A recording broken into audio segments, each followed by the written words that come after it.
Hi, my name is Marissa Manley, and the political figure I decided to do my presentation on is FDR, Franklin Delano Roosevelt. To begin with his upbringing, he was born into a wealthy family in 1882 in New York. He was blessed to have private tutors, and by the time he was in school age, he went to prestigious preparatory academies that his family was able to pay for and provide for him. And then by the time he was done, he got his Bachelor of Arts in History from Harvard, and then he continued at law school at Columbia. When he passed the bar, he didn't go right back. He waited a little bit of time before he got started with his career. His family history, he married his cousin, his fifth cousin once removed, Anna Eleanor Roosevelt, and she was the niece of the President Teddy Roosevelt. He was diagnosed with polio at age 39. And after his polio diagnosis, he was actually wanting a more private aspect to his life, and he created a place known as the Little White House in Warm Springs, Georgia, or Hot Springs, Georgia. I couldn't remember right now. But I've actually been there a few times, and it's very interesting. They have the unfinished portrait there, his belongings. They actually have scratches on one of the glass windows from the dog that he had at the time. It's a very interesting place to go, and every time I'm down visiting family, I always love to go there. Prior to being president, he had a pretty strenuous career. He had a lot going on for him. In 1910, he was on the New York State Senate, Democratic. And then in 1912, he was reelected to the same Senate, and he was in support of Woodrow Wilson. Then in 1913, Woodrow Wilson appointed him Assistant Secretary of the Navy, and he was in that position for 7 years until he was nominated for Vice President in 1920. They lost that election, and he kind of reverted back to his more private life. And then 8 years later, he was elected governor in 1928. And then, of course, in 1932, he was elected president. All of these factors of his life had different developmental processes that kind of attributed to all of these aspects of his life. Biologically, he of course had polio, and so he was paralyzed. And during the aging process, he had to go through many social, emotional changes as well, such as the Great Depression and World War II. All of that stress on his mind also affected his body, and he was already battling an illness as well.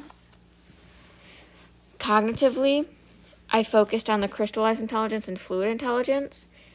The crystallized intelligence was shown throughout his life during his education, from primary school all the way up until law school and passing the bar. And then he used more fluid intelligence during his presidency when he was commander-in-chief and he was responsible for America. He had to utilize that fluid intelligence to be able to adapt to these changes. Finally, social and emotional. His relationship with his wife, they had their hardships as well, not only, counting his polio. They had 6 children together, and one passed away, and so only 5 are living. And throughout all these hardships, including polio, it helped him understand a more empathetic and more human route, and he would choose that alternative over just showing his power to the American people. And my favorite example of that is, of course, his fireside chats that he would use during World War II. They were a more informal approach to educate the people what was going on during that time, and it also was seen as a way to de-escalate so they wouldn't begin to panic. Finally, the developmental theory that I chose to focus on was Erik Erikson's psychosocial developmental theory.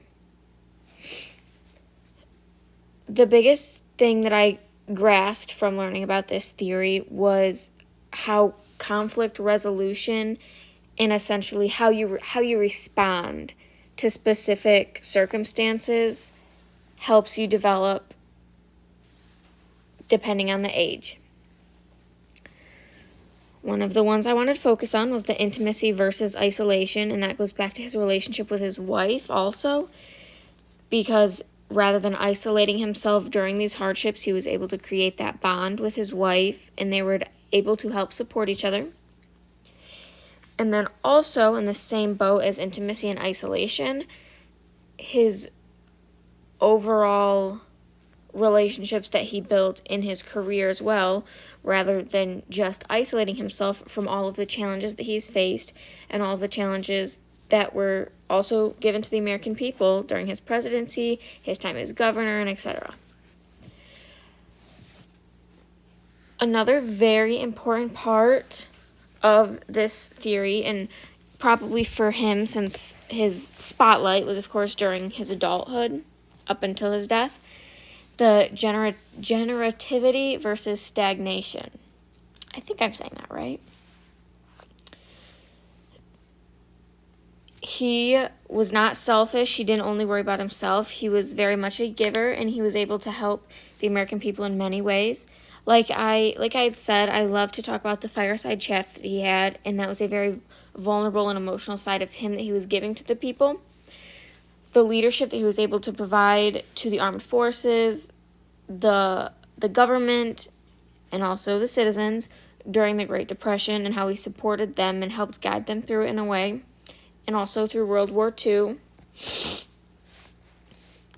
And then another one during his presidency was all of his New Deal programs that were meant to aid the American people in many ways. all of these show his contribution to helping others, his leadership, and his overall character as a person.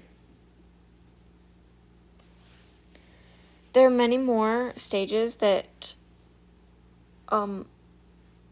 ultimately shaped who he was, but these were the ones that I found to be most important. And I think overall everything that he has gone through from birth to death shaped who he was as a person, how he responded to those was the path that led him to success